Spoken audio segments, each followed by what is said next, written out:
So with the end of 2021 fast approaching, I've kind of taken a little look back at 2020 and some of the things that have kind of come to light, some of the things that I've kind of seen happening.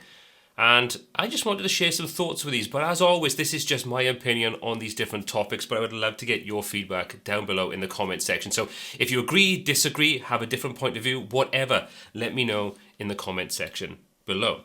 So first of all, I want to talk about these overinflated launch prices that software or plugin companies seem to be in the habit of doing. Now, I'm going to pick on a couple of different ones because these are examples that have kind of come to light very recently. But this is no way a very limited kind of situation. So what am I talking about? Well, I'm talking about companies that are releasing products. We'll stick with things like plugins, those kinds of things to start off with, so I can give you a couple of examples. Now, yesterday I took a look at WP Funnels, a new plugin for creating sales funnels. This kind of in keeping with the likes of cart flows, WooFunnels, those kinds of things. Now, cart flows and WooFunnels, these have been around quite some time and they're pretty established products with a proven track record. When you kind of come into that market, the whole point, in my opinion, is you try to disrupt that market. And therefore, the only way you can kind of disrupt it to start off with when you are new to it is based upon features versus price. Now, taking a look at WP Funnels, the features are very, very similar to what you've already seen in many other plugins. There are still plenty of shortcomings in this. There's still lots of room for improvement. But the pricing, if you ask me, is a little bit silly. So let's just hop over and take a quick look at the pricing I'm talking about. So bearing in mind, like I say, this is a totally brand new plugin. So if we take a look, for one single site, $97 annually for a funnel builder. Now, take that in comparison to something along the lines of Elementor Pro, a single site license for Elementor Pro versus a single license for a sales funnel. You kind of have to think, feature for feature, you could probably do a heck of a lot more with a tool like Elementor Pro than you can do with something like this. And then you jump up to the 5-site license, which then only adds another $50 on. You can kind of see what the thought process is push you up to the higher tiers because they represent more value. And then if we take a look at the large, which is unlimited sites, that adds another $90 on top. That's okay. And then you take a look at the lifetime plan. For one site for lifetime, $237, $437 for 5 sites, and that unlimited $737. Now, you have to question how many people in their right mind would spend $700+ on a product that is still very, very new. Yes, you get a 15-day money-back guarantee, and that's fine. And I'm not picking specifically on WP Funnels here. The same thing holds true if you take a look at some other options. So if we take a look at something like Mailer, which again I covered recently, and it is a decent product, but again, very, very new in the market. So you take a look. Now, forget this monthly pricing because you don't pay for this monthly, you pay for this annually. So this to me is one of those things that I don't like this. Give me the price up front, tell me the price, don't wrap it up in monthly figures when you don't pay for it monthly. But you can see this is a single site license and this comes out at $96 to be able to send emails, personalized or customized emails. And yes, the feature set is pretty cool, but nearly $100 for one single site. The advanced site there, which gives you 3 sites, jumps out to $132. So again, the proposition between the two of these is kind of a little bit silly. The lifetime, that's probably a better value for money. 9 sites, $149, as opposed to 3 sites for 1 year for $132. Where's the thought process in this kind of things? And like I say, this is not limited to just one thing. If we take a look at something like WP Adminify, take the discounts out of this because that's just kind of fictitious. But if you take a look at something like this, you've got one website at $79 at its normal pricing, 3 sites at $99, so, not a lot of difference price-wise. But then jump up to the enterprise of $349 or $499 per year. This is just to simply customize the look of the dashboard. And yes, it's got some extra plugins and things inside there, and it does have a relatively decent proposition. But it's still nowhere near a product that is at the peak of its life. If you take a look at something like WordPress, which is formerly Admin 2020, so this is a product that's probably been in development and out in the wild for a couple of years. I know it was at least 2 years ago that I took a look at it. Their pricing is better. for a product that is established. $39, $100 for 10 sites, $159 for 200 sites, and $399 for 1,000 sites. Compare that. One site $59, 3 sites $89, $199, $350. Which would you go for? The one that has a track record, or the one that's pretty new out of the gates and is still charging a lot of money? So for me, you need to sort of start looking at this and stop reducing these prices, or stop increasing, overinflating these prices. And the second thing that kind of comes in line with this is if we take a look at WooFunnels, let's go back to WooFunnels, there's the pricing structure.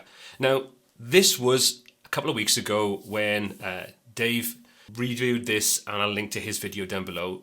They were offering their own lifetime deal, which was, I think, $189 for the 1,000 site license. The unlimited site license.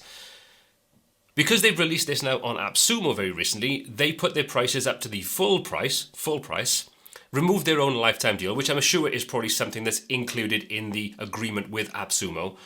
But then if you take a look at their pricing plan, it's more expensive for you anyway. $199, so $10 more for the unlimited sites compared to their own lifetime deal. To me, this pricing side of things is just a little bit naughty and not something I like to see. So I think if you are new to the market and you don't have a proven track record as a software or plugin company releasing great products, you really need to consider what your realistic pricing actually is. And stop overinflating, especially for a single site license. What you're effectively doing is limiting the number of people that will take a punt or just take a risk on a product that's new to market because they like the sound of it. They like what it offers. Which leads me on to my next point. Buying products and selling products on the roadmap.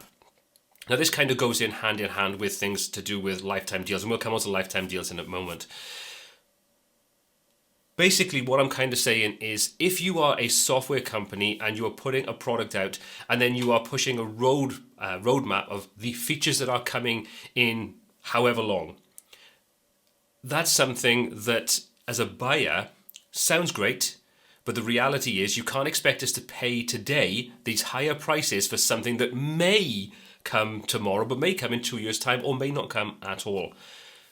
Don't buy products based upon their roadmap. You are opening yourself up to a world of disappointment when those things don't happen or they don't happen in time. And then you just end up with a pile of shelfware that you're never ever going to use because it doesn't have the features that you wanted it to have when you purchased it. So that's kind of where I'm coming with that. And this kind of leads me on to lifetime deals and some of the things that have kind of happened very, very recently. Now, if you are an advanced custom fields user, you'll know that the video that I put out recently, and you probably got the email basically asking you to support the developers by paying a annual or monthly subscription kind of thing moving forward, as opposed to utilizing your lifetime deal. I'm not going to go back over that again. If you want to look at the video, I'll link that in the description. Thankfully, they've clarified this now, and they've held their hands up and said, you don't need to do this. You will still support you moving forward. But it opened up a lot of questions about lifetime deals. And I think with companies acquiring other companies or other tools like Delicious Brains did with ACF, Advanced Custom Fields, it opens up a lot of questions about the validity of lifetime deals and whether there's something you should invest into.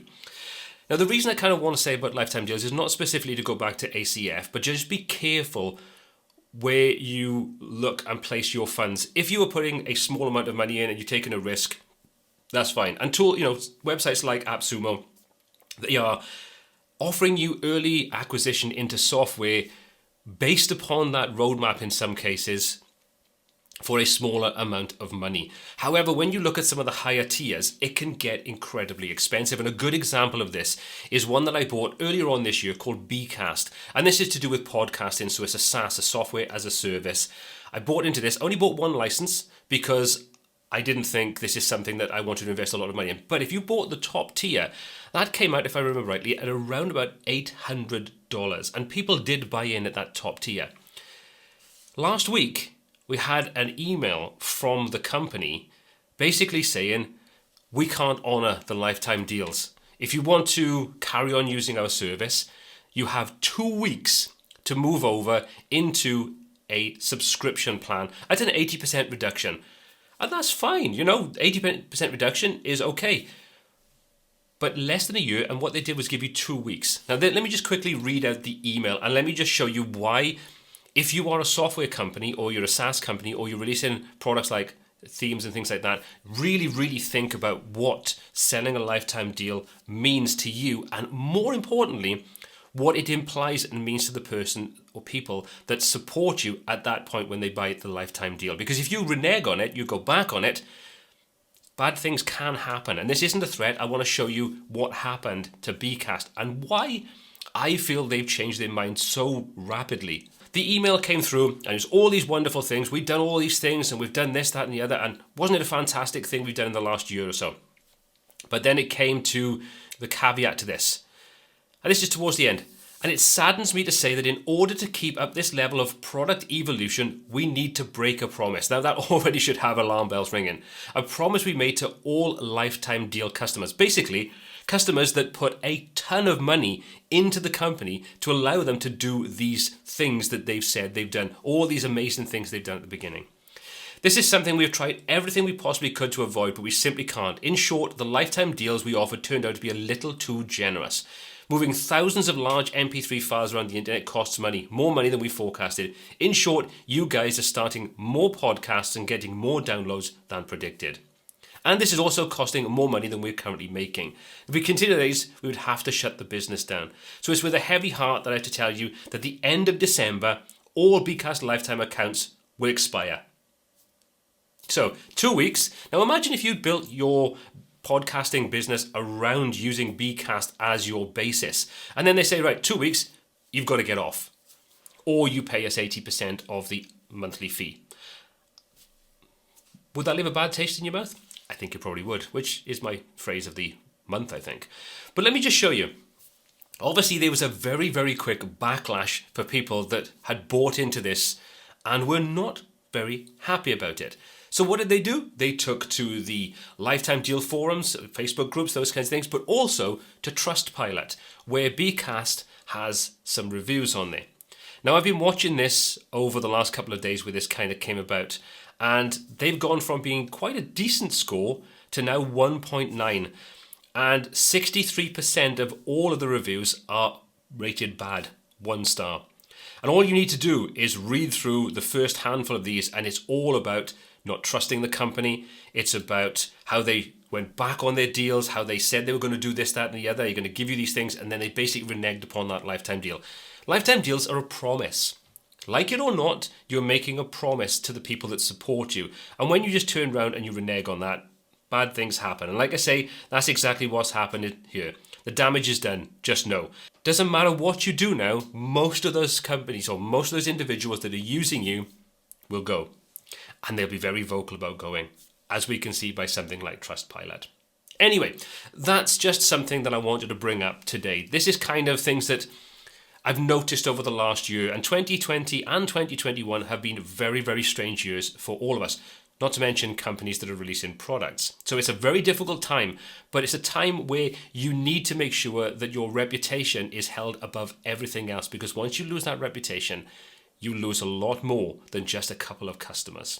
Anyway, what are your thoughts? Let me know in the comment section below. Are you a software developer and you've kind of fallen foul of this? Are you thinking about releasing LTDs, lifetime deals? Again, let me know. Are you a buyer? Let me know your thoughts and feedback. As always, all the applicable links for everything I've covered are in the description below. My name is Paul C. This is WPTuts, and until next time, take care.